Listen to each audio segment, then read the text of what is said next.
The purpose of this series is to show you things I grew up with that I enjoyed, and sometimes things I still continue to enjoy. Most of the stuff I grew up with, no one has normally heard of, though from time to time I will show you things that everyone grew up with, because I didn't just grow up in the middle of the woods in West Virginia. Actually, I did, but I still had satellite, and I was able to watch X-Men. No place to hide, no place to run, no place to run. The mutant age has now begun. X-Men, X-Men, it's a day, X-Men, X-Men. Colors gone ready. Magneto's hordes are on the way to pillage, burn, and plunder. But there's one team that will not yield, the team that strikes like thunder. Okay, no, not that TV pilot. This X-Men.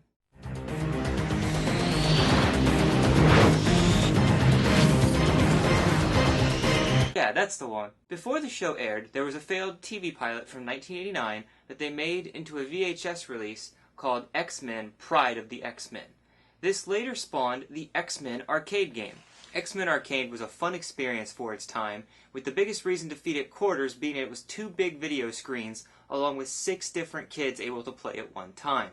Perhaps they based the designs from the TV show because they expected it to be picked up and made into an actual series. You would think that, but the arcade game came out 3 years later in 1992, just a few months before X-Men the Animated Series premiered on October 31st, 1992. Now, I was such a fan of this series that I would record every episode onto a blank VHS tape from the television and had the entire collection. Whoever found them at Goodwill is probably enjoying them right now. My favorite character in the series was Morph. This shocking incident at New Salem Mall is just part of the growing menace of mutant violence. My fellow Americans, I am an idiot. Morph is involved in the X-Men's attack on a government installation to destroy the mutant registration files because all these missing mutants had previously registered before being kidnapped. She needs help. But how could you register her with that mutant control agency as if she were some sort of criminal? The agency isn't a prison, Martha. It's an outreach program to help these unfortunate people. Target identified. Initiate capture. I managed to retrieve part of the robot's visual memory. That ID photograph is from the Mutant Control Agency registration files. That's how the robot found her. Somewhere in there are the registration files of hundreds of mutants, innocently duped into revealing their identities. So we get them, and we shred them. I'd get in there alone. Easy. No, Storm will take 3 X-Men in with her. Wolverine, and Beast, and more. If it makes you feel any better, Gambit, I go in like this, huh? They sneak into the headquarters, destroy the files, and just as they're about to make their escape, this happens. Didn't I tell you? Clear sailing all the way. Hey, Tin Woodsman. I'm sending you back to Oz in pieces. Wolverine, pull back! wrong, Jean? It's Morph. Can't you feel it?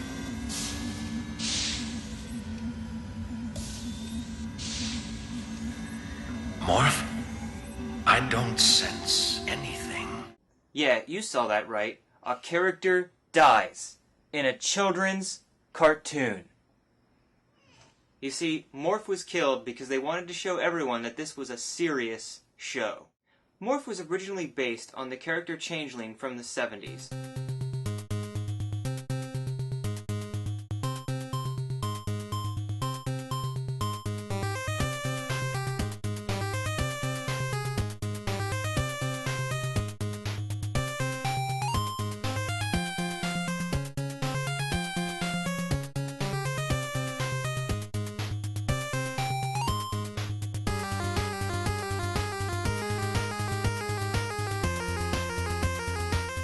You see, Xavier died, but it wasn't really Xavier. It was Changeling disguised as Xavier, while Xavier was underground in the mansion trying to prevent alien attacks. I'm not even kidding with that. You think Professor Xavier would be like, hey X-Men, I'm not really dead, I just needed some time to... No, he just wanted to emotionally torment them. That's cool.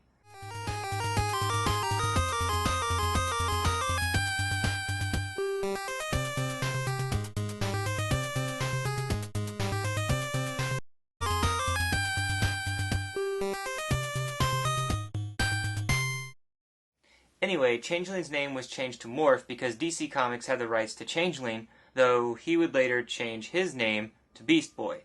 And now, since Morph was essentially the original character, they could make his personality whatever they wanted and kill him off. It was the best of both worlds. Morph's story was supposed to have ended there, but then in Season 2, I saw the most shocking thing my child brain had ever seen. Do you, Scott Summers, take this woman to be your lawfully wedded wife? I do. Jean Grey, take this man to be your lawfully wedded husband. I do. Congratulations, Scott, and good luck. Aren't you coming to the reception, Reverend? If only I could, but I have promises to keep and miles to go before I sleep. Pleasant dreams.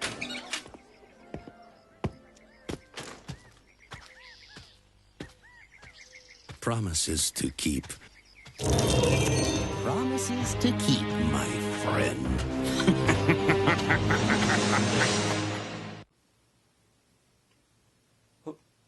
Was that Morph? No! He's my friend! They were all my friends. I don't want to hurt them.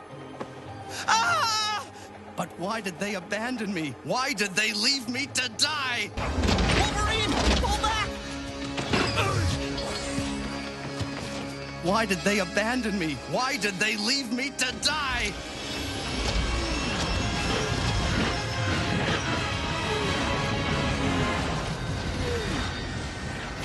You will destroy them all. I'll destroy them all! Morph returns and quickly starts taking out the X-Men one by one. He turns into the Priest to send Cyclops and Jean away from them all. He turns into Magneto to get Xavier away so that he can topple him with an avalanche. At these coordinates. Hurry! Magneto! Bon voyage. Avalanche! We've walked into a trap!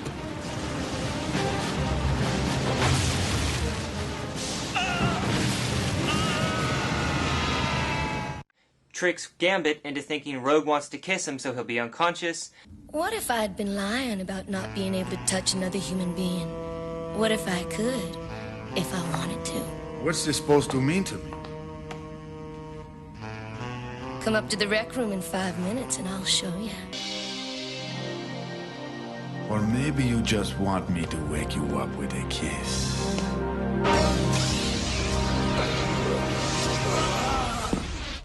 Turns into Storm so that he can send Jubilee to the Friends of Humanity where she'll be kidnapped. That a violent anti-mutant attack is expected at the mutant halfway house. What can I do? Go and report back what you find. That's for thinking you could take my place. Hi. You needed some help protecting mutants? Why, yes.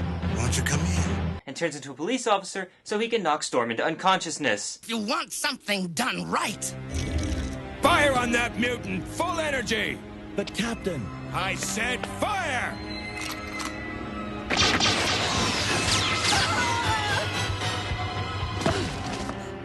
Damn, what happened to you, Morph? Morph is eventually found out, but not before running away to look for Cyclops, as he knows where he's been taken. Morph, it wasn't a sick joke when you left me to die. How do you like feeling your last seconds on Earth ticking away? No, Morph. Cyclops did what he had to do for the good of the team. What you would have done in his place. That's easy for you to say. He's never left you behind. Shoot him, and I destroy you. You again? Who are you? You know who I am, Morph. I found you, lying lifeless, after your friends had deserted you. I healed your broken body, but your mind was beyond repair.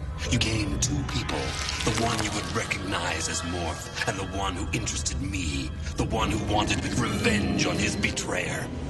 Morph turns on Mr. Sinister, but fails to really do anything. You kept me alive, and the evil that's in me. But the worst of us still has some good.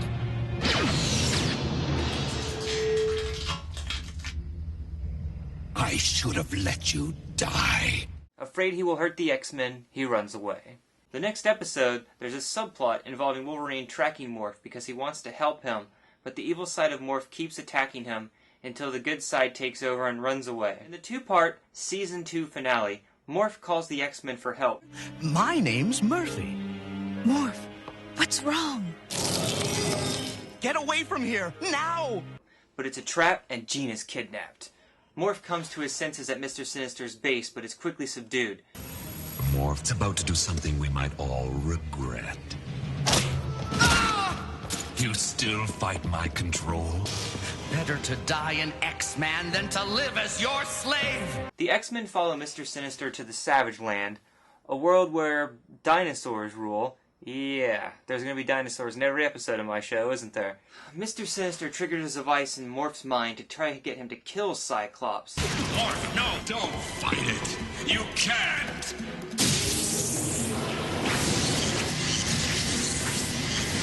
Fight Sinister's mind control! Why should I? They think they're safe, but they've forgotten about good old Morph. Morph, you're part of the team. We are your family. No matter what Sinister has done to you, you are and will always be one of the X-Men.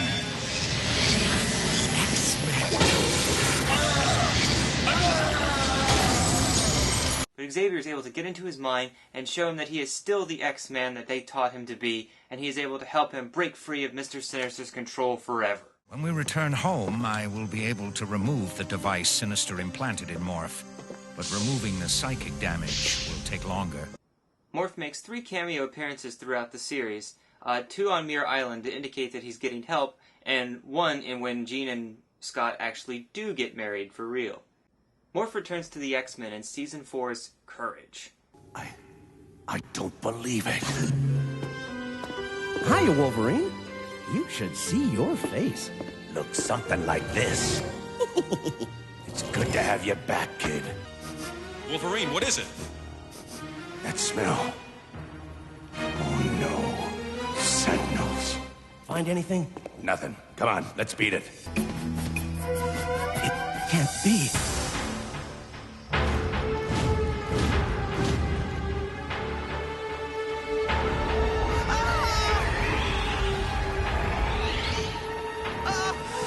Morph.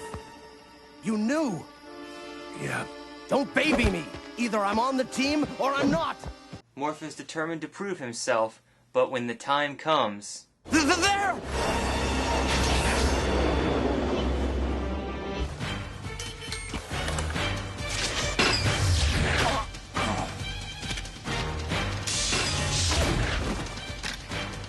Get back! Capture initiated.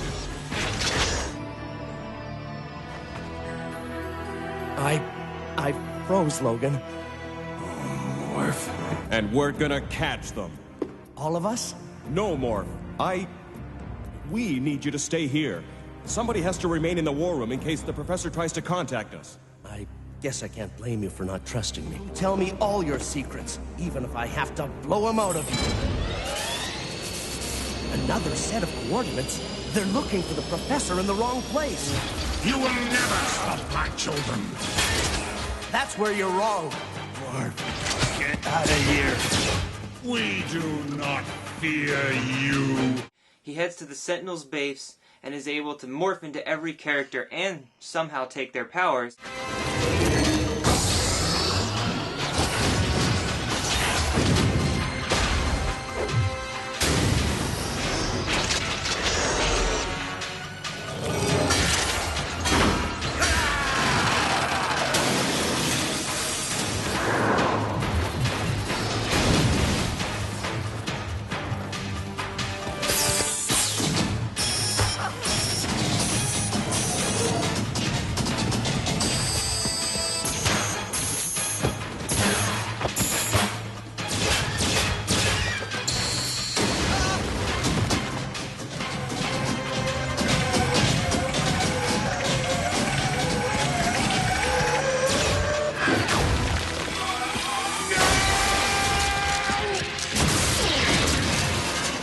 Nice shooting, Morph. Looks like you're back after all. Yep. Kinda seems like old times. I appreciate you saying that, but I can't stay. What do you mean? I came through today, but what about tomorrow? Or next week? I'm not ready yet. I was just too bullheaded to admit it. Goodbye, Logan. Morph, wait. If he can, he'll come back. He'll always be an X-Man. In the final episode, Xavier is attacked on national television and is exposed as a mutant. However, the attack leaves him in a coma. Morph impersonates Xavier to try and preach peace to all the mutants that are angry about his attack. The recent global outbreak of mutant uprisings has provoked an angry local reaction. Mutants have taken to the streets in Detroit, where Motor City Police have called on the National Guard to help put a stop to the rioting. In Hong Kong, human-mutant clashes have caused authorities to impose martial law. My fellow mutants, if the attack on my person has in any way provoked you to violence, I beg of you, stand down. There are always peaceful alternatives. Your performance was très magnifique, Professor. The trick to coming off well on television is to be yourself. Or then again, maybe not. Nice timing, pal. Thanks, Morph. You may have bought the world some time. Hey, when the planet's falling apart, who'd want to be anywhere else but with you guys? Xavier is dying. He even gets a comment from Xavier to show that he's part of the X-Men still and forever. Have the chance to say goodbye.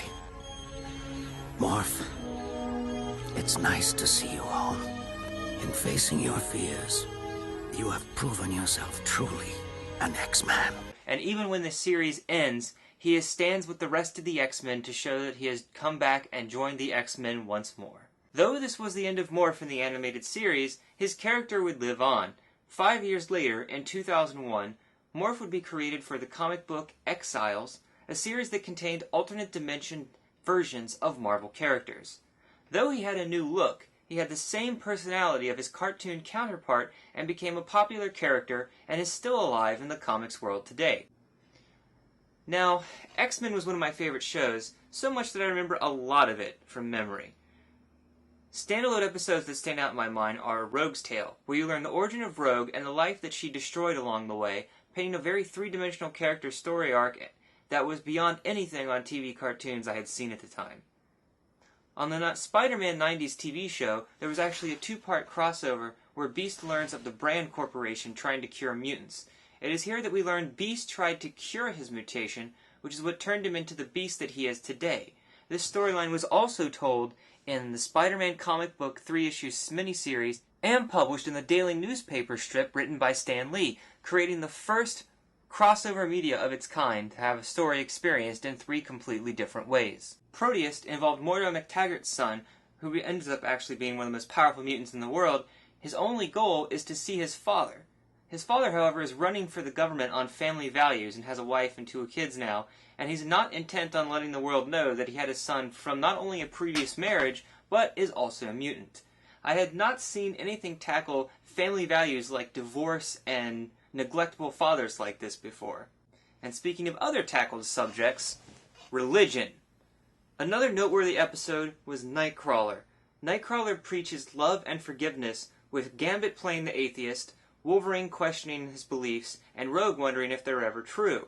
It's an interesting dynamic and a very well-written episode involving faith and tolerance. At the end, Nightcrawler makes the villain realize his actions have caused the temple to be destroyed.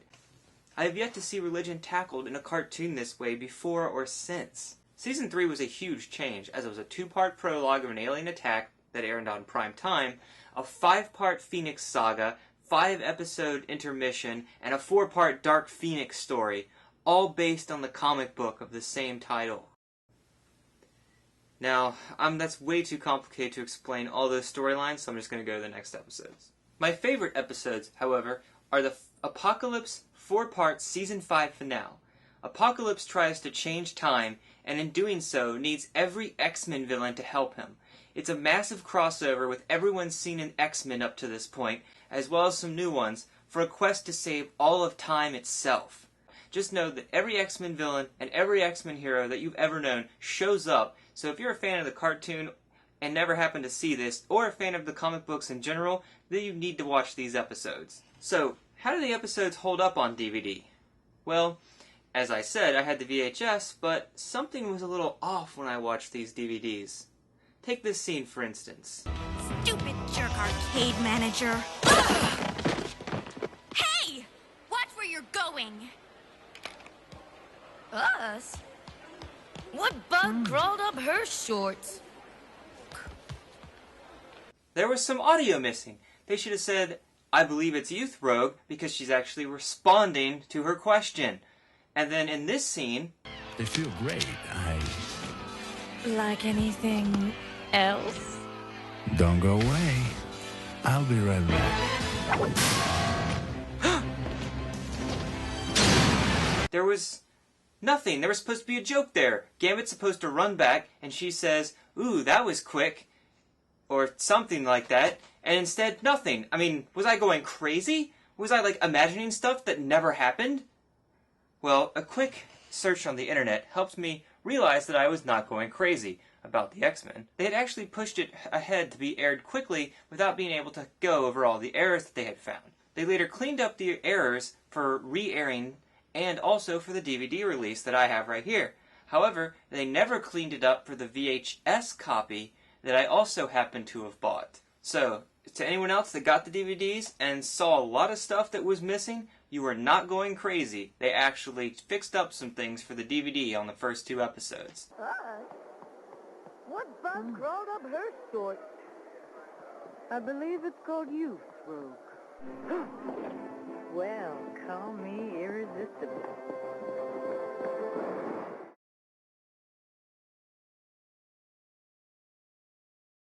Stand aside, human. We will remove the surviving mutant. Stand aside, human. We will remove the surviving mutant. You were sent here to help, not take over. This is my prisoner, robot. He's gone. This one's for you, Morph.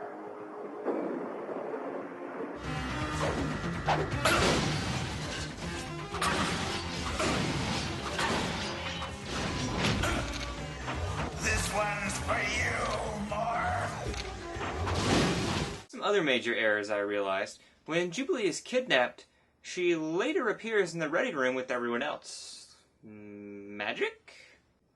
Also, when Cyclops goes to talk to Jubilee's parents, his eyes are never red. He's just wearing regular sunglasses and apparently not blowing a hole through a house. Also, Rogue uses her abilities at one point to knock out Wolverine so that they can get away from the Sentinels, but her hand was painted over to look like her entire hand was a glove, meaning her power should not have worked. Also, the episode ends on a cliffhanger with green guards getting ready to attack the room. However, if you watch the second episode, As they are about to open the door, it's instead Red Guards preparing to shoot at them. Well, this was just a completely different animation sequence, so whatever time they invested in that, they just lost. That's what I didn't understand about a few of these other errors, like some of the scenes were cut when they could have clearly been used, such as the audio scenes I mentioned earlier. Whereas the other stuff, the animation errors, all that stuff's understandable. You don't want Jubilee appearing out of nowhere when she's supposed to be kidnapped. Apparently there are much, much more errors than even I remembered, probably close to 30. Someone actually tracked them all on a website, but it recently went down the very week I was filming this video. So with the X-Men cartoon, all 3 seasons were actually turned into comic books. I recently just picked up all 3 seasons of 15 issues apiece for $15 on eBay. What a great deal. There's lots of differences between the ways our stories are told, because some stuff has to be removed or condensed to fit into the 22-page format. Unfortunately, I kind of feel that makes it a little weaker, because the stories themselves are fleshed out more in the cartoon. Especially the time travel episode, which repeats 2 different episodes. Here it's just all told as one story, which kind of defeats the purpose of the story in the first place. Anyway, in addition, there is also a series of children's books, also based on the episodes of the cartoon. So you can read the story of the X-Men in 3 different ways. Well, read them 2 and watch them 1. Would you like to know the differences between all the stories? Well, maybe one day I'll do an episode of that, but not for now. So, I have this piece of paper here. I include this with my DVDs of the X-Men. It is a complete chronological tale of how you should watch the episodes. You see, around the 3rd season, a lot of production delays led to a lot of the animation not being ready in time, so they had to produce the episodes and air them out of order. A lot of episodes from Season 3 didn't get aired till 4 and 5, and some from 4 didn't get shown until 5, and ones they had written for Season 2, they didn't get developed until Seasons 4 and 5, so what ended up happening was a lot of stuff was aired out of order. This was the complete order because the DVDs were released in the air dates instead of the actual story dates. So what you will see in Season 4 is Cyclops mourning the loss of Jean Grey, even though she died and came back to life already 2 seasons ago. So if you want to watch them the way they were meant to be seen, you should just look up Wikipedia and download this printout.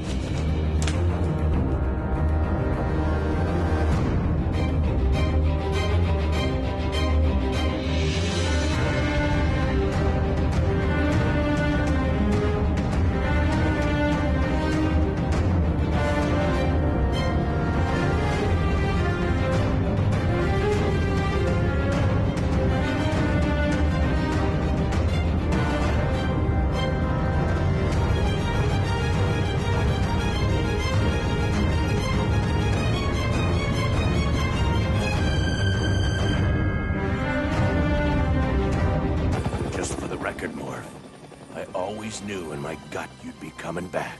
You're not gonna get all mushy on me, are you? I don't get mushy.